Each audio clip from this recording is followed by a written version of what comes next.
saudara pemirsa, sebelum saya menyampaikan firman Tuhan untuk saudara-saudara sekalian, saya akan menyanyikan sebuah pujian kiranya menjadi berkat bagi kita. Jalan Salib.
Salam saudara pemirsa, sampai jumpa kembali dengan kami dalam program Berita Pengharapan.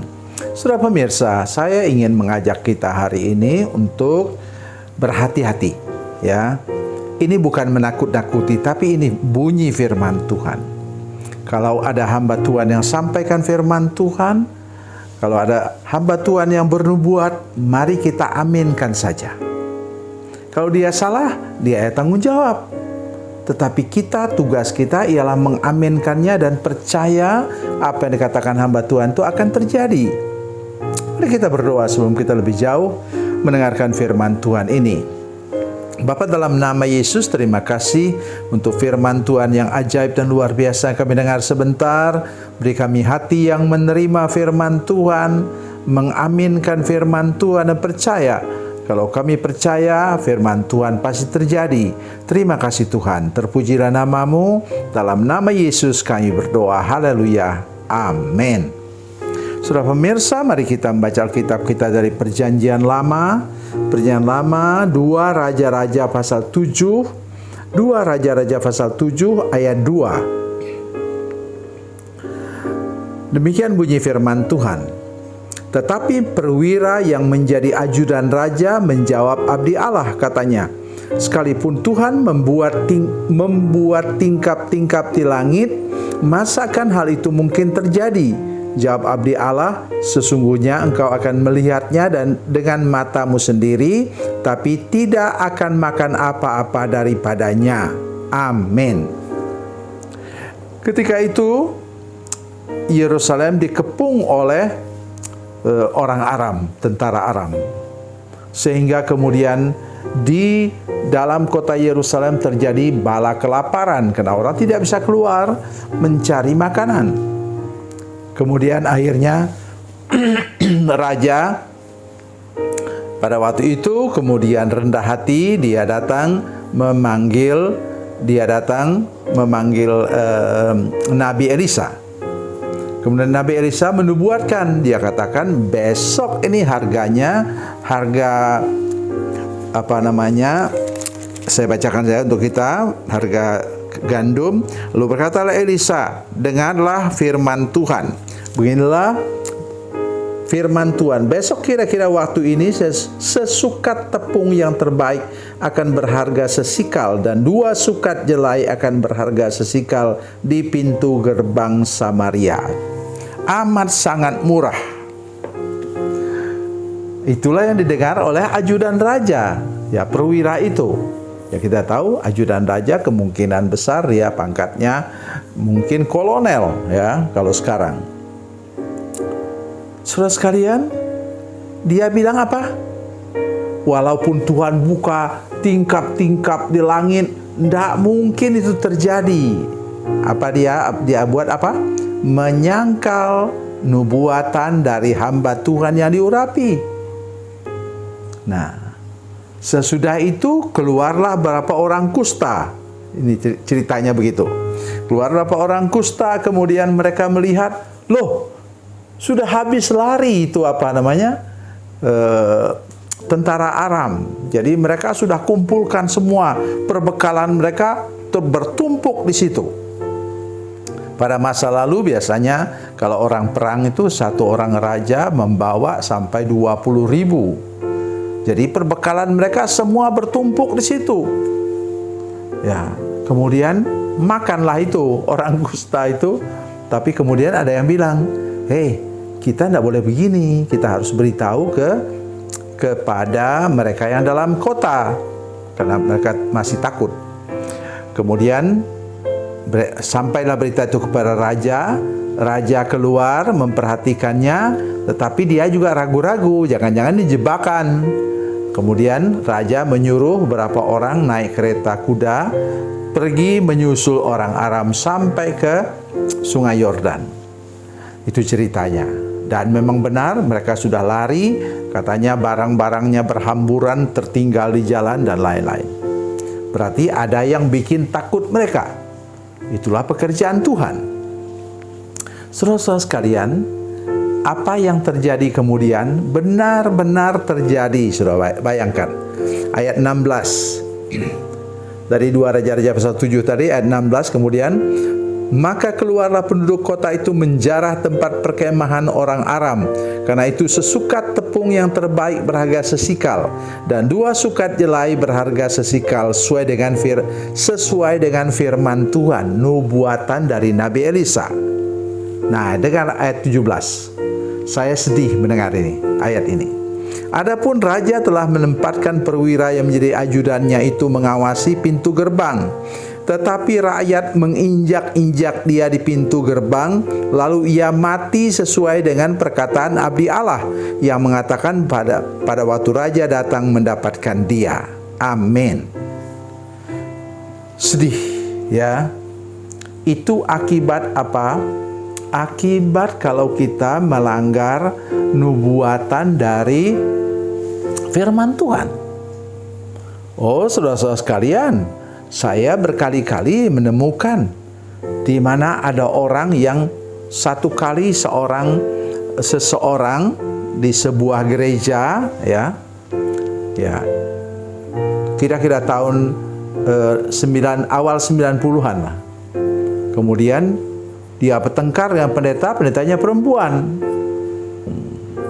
Dia bilang kepada pendeta itu, saya mau katakan pada ibu pendeta yang harus bertobat, jangan tegur-tegur saya. Dia ambil Alkitab, saudara sekalian, dia injak Alkitab itu. Ya, hal ini hanya tidak dipublikasikan karena bikin malu gereja sendiri, bikin malu orang Kristen. Dia buka Alkitabnya, dia injak, saudara sekalian, Alkitabnya. Apa yang terjadi? Sesudah dia menginjak itu, kemudian kakinya lumpuh. Mereka panggil saya. Pergilah saya dengan ibu ke tempat itu dan mendoakan dia. Puji Tuhan, setelah dia sungguh-sungguh bertobat, kemudian kakinya sembuh. Tapi di sini, saudara lihat perwira itu mati konyol, saya mau katakan demikian.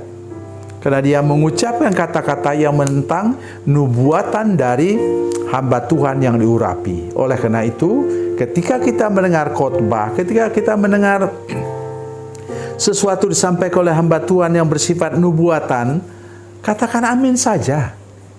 Loh, bagaimana kalau dia nanti salah ngomong? Ya, kalau dia salah ngomong, siapa yang bertanggung jawab? Bukan saudara. Tetapi dialah yang akan bertanggung jawab di hadapan Tuhan. Tugas kita apa? Tugas kita ialah percaya. Tugas kita ialah yakin bahwa apa yang firman Tuhan sampaikan, kalau dia khotbah sesuai dengan firman Tuhan, tentu saja kita yakin bahwa Tuhan akan menggenapinya. Katakan amin saja dan saudara akan mengalami mujizat daripada Tuhan. Tuhan Yesus memberkati, Tuhan Yesus baik. Mari kita berdoa. Bapa, dalam nama Yesus, terima kasih banyak untuk firman Tuhan yang baru kami dengar tadi. Kami berdoa, beri kepada kami kerendahan hati untuk mendengarkan firman Tuhan dan mengatakan ya dan amin akan firman Tuhan yang kami dengar. Terima kasih Tuhan, terpujilah nama-Mu. Dalam nama Yesus kami berdoa. Haleluya. Amin.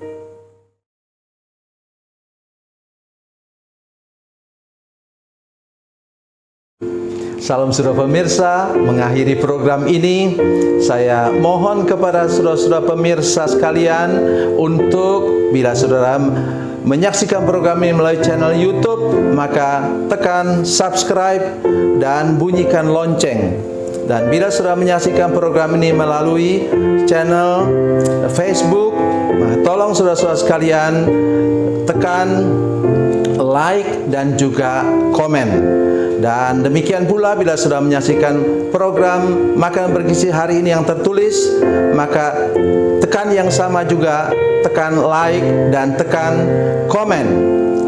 Dan tolong saudara-saudara sekalian untuk membagikan program ini, share program ini di channel saudara-saudara sekalian supaya lebih banyak lagi orang diberkati melalui program ini. Tuhan Yesus memberkati, Tuhan Yesus baik.